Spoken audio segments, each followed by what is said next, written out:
Over the weekend, Randy and I sat down and made a recording. I put it into editing, just about had it done, and changed my mind. I suppose it'd probably be more accurate to say that something changed my mind for me. Welcome to Two Drunks with a Mic. During my time editing what was going to be episode 3, as I listened to Randy and I talking about friends we have lost to addiction and family members who have struggled, a distant memory of a little gray-haired lady that approached me after church service at Calvary Chapel, Santa Barbara in early 2011 came to mind. Sometimes my memory isn't the best, but I was pretty sure I didn't know her and was fairly certain she didn't know me.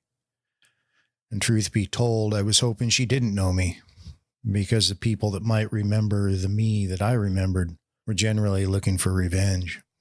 But nonetheless, there she was.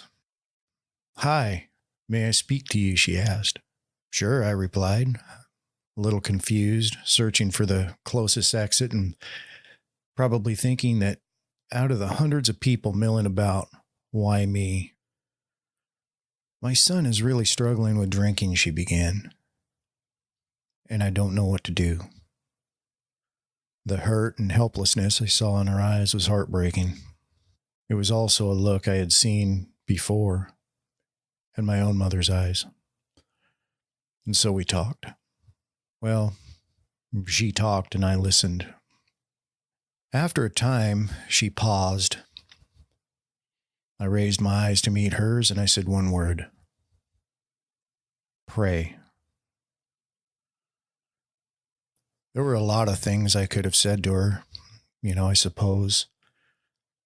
I could have told her about my journey, rattled on about all that I had learned in AA, and all of that. But I somehow knew that this was not what she needed to hear. And after all, there's nothing special about me.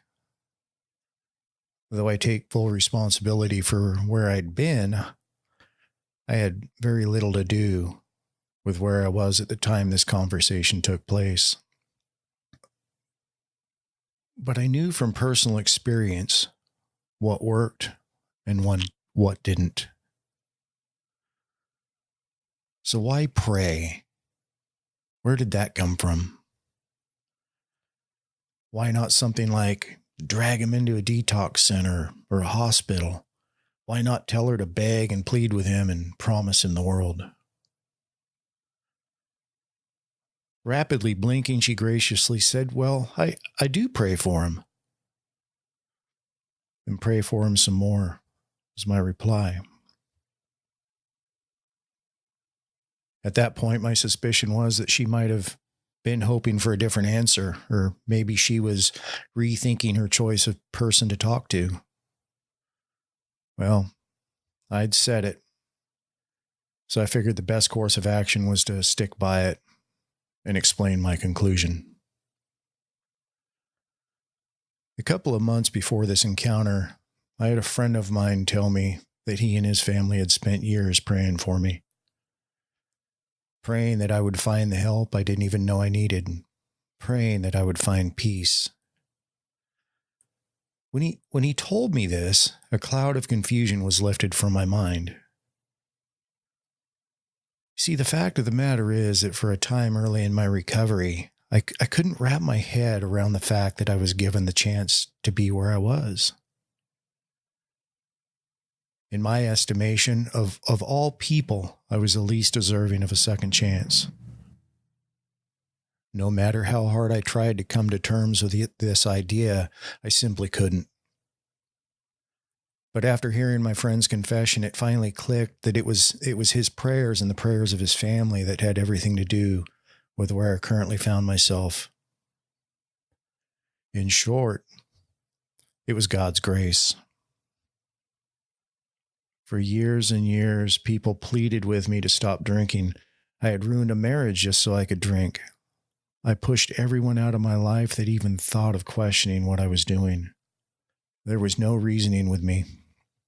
There was no amount of tears that could soften my hardened heart. At the end of it all, it had been prayer. The unseen, the unobtrusive, the faithful. After she heard my conclusion, she offered a gentle smile, stood a little straighter, thanked me, and walked away. In his book, Tortured for Christ, former atheist and founder of Voice of the Martyrs, Richard Wurmbrand, tells of his experience while imprisoned by the communists for nothing more than standing by his beliefs. Though there is much more to his story than I can get into during this episode, it was prayer that jumped off of every page. Prayer for one another, prayer for his captors. As Wurmbrand's tale starts to unfold, he tells of former jailers, those he had prayed for, coming to faith in Christ, and eventually falling victim to the same oppressive hand of communism that had taken not only him, but his wife also. His habit of prayer became an all-consuming endeavor. There was no longer room in his heart, mind, and spirit for anything else. No room for hatred, regret, self-loathing, despair, or the myriad things that can otherwise consume a despondent person. He viewed prayer as the ultimate in love, and he chose to love his oppressors rather than hate them. For 14 years, this man rotted in a communist prison, beaten and tortured, yet he never stopped praying. Eventually, and rather ironically, it was the corrupt communist rule that would set him free. It was for a price, of course, but he was free nonetheless. It was after his release that he, despite threats to his life, wrote this book. To bring Wurmbrand's story into the context of this conversation, I really need to address not the addict, but rather the suffering loved one. Like that kindly old lady after church that day. Yes, it's true that an addict is a prisoner. The who, what, when, where, and why they're always different. But all addicts are prisoners. And the suffering loved one, they are also in prison. And their jailer? Well, that is someone like I used to be. An addict. And the prisoner loves the jailer more than anything in the world. Regardless of the role a person has in an addict's life, whether it is as a mother, daughter, brother, father, or spouse, all are faced with a reality the likes of which it's most likely safe to say they had never hoped for. Someone they love is an addict. They reason, they bargain, they deny. They try everything within the emotional toolbox that all human beings possess. They spend money, they go into debt, take second or third jobs, all to help someone they love. People will go to extraordinary lengths to save someone they love. They do so often at great cost to themselves. The toll is immeasurable. They will beg, cheat, steal, borrow, and believe every lie they hear as long as it strengthens their hope. They will raise the very foundation of Hades. They will give the very breath from their body to save someone they love. They will throw hope after hope after hope until all hope is gone.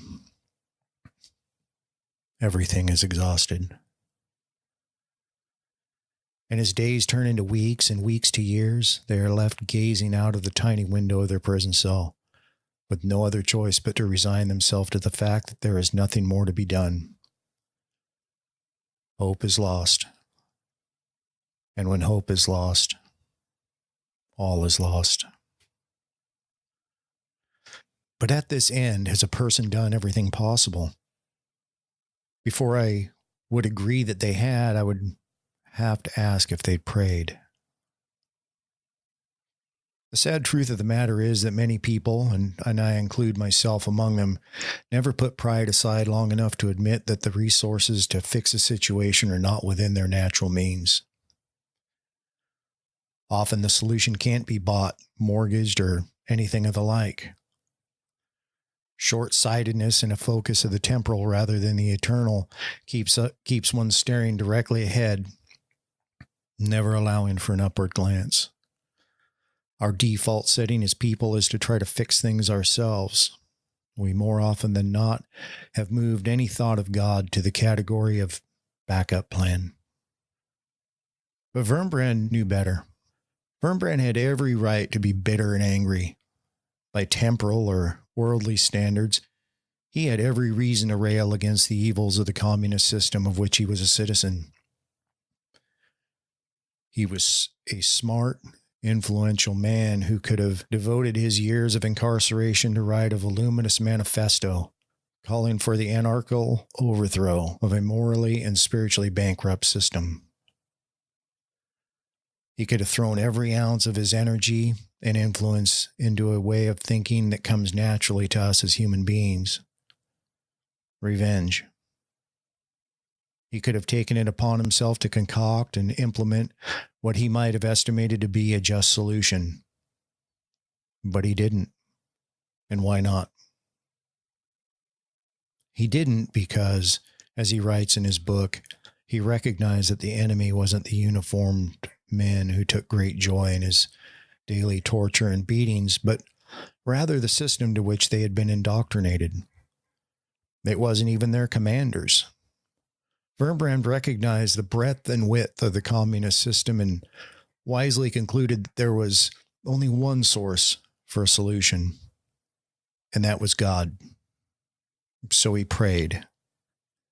Here was a man that really had no idea what his fate might be from hour to hour, let alone day to day, yet he prayed.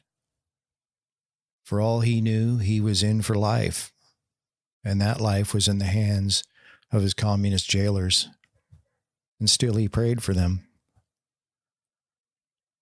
The main point that I get from Wurmbrand's story, the one that I hope is apparent to anyone who might be hearing this, is that he, acknowledging the futility in it, didn't waste his time trying to right things according to his own economy, but rather he went straight to the creator of the universe in prayer. And he did so minute after minute, hour after hour, day after day, week after week, and year after year. So what if we replace Wurmbrand with someone like my friend from church that day? And we replace the communist system with her son's addiction. Of following this pattern, this makes her son the jailer. It doesn't have to be them. My personal story fits in here quite well. Randy's story fits too. Perhaps your story fits also. The who, what, when, where, and why, they don't matter. The implication is the same. I told that lady to pray because I truly wanted to help her. And I knew that I didn't possess the means and could see that she was running out of hope. And after all, I was standing in front of her because someone had remembered me in their prayers. Now, Randy and I know many scoff at the idea of prayer. It doesn't tick off the box of instant gratification, or maybe they view God as mere fairy tale. These objections don't dissuade us from sharing our personal experience. It will be Christmas in a couple of days. This time of year is hard for many people. It can be especially hard for families who are fighting the battle against addiction. It is easy for many to sit on the outside and be glad that it's not us, not them, and go about our lives. You know, as if we were above such things. But we would ask that you don't do that. If it is within your means to help someone who is struggling, please do so. No matter how insignificant you may feel your contribution is, do it anyway. It just might be the answer to a lot of long offered prayers. I've never known why that lady chose me to talk to all those years ago, and I suspect that I never will. I also left a part out of the story a minute ago. The part that I left out that was when she told me her son's name. I recognized it. As a matter of fact, it was a name I knew pretty well. I knew her son, but I didn't tell her that. I forget the exact time frame, but about 3 months or so after I watched her walk away from me, I watched her son walk through the front door of the Santa Barbara Rescue Mission. He was an absolute wreck. He was totally shot out.